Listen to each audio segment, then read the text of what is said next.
Hindi pumasa si baby sa newborn hearing screening. Kinabahan ka, hindi mo alam ang gagawin. Ito ang hindi nila sinasabi sa iyo sa ospital. Pag di nakapasa sa screening, hindi ibig sabihin kaagad na hindi nakakarinig ang anak mo.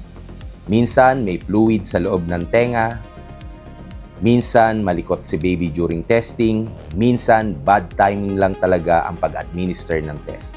Pero minsan, oo, may problema talaga sa pandinig. Kaya naman, sobrang mahalaga ng susunod mong gagawin.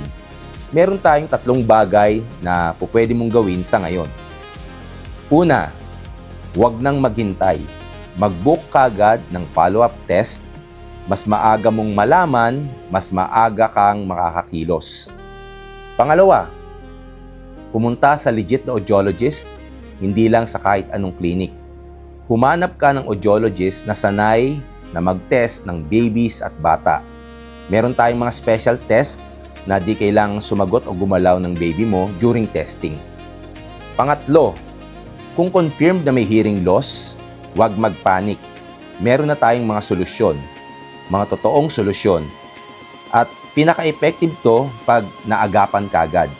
Bawat linggong pinapalipas mo ay 1 linggo na hindi nakukuha ng utak ng bata ang kailangan nito, which is yung sound stimulation. Di mo naman kailangang malaman lahat ngayon. Kailangan mo lang gawin yung mga next steps sa ngayon. Bumisita sa ating website www.eroslomboy.com at alamin kung ano ba talaga ang dapat mong gawin para sa anak mo.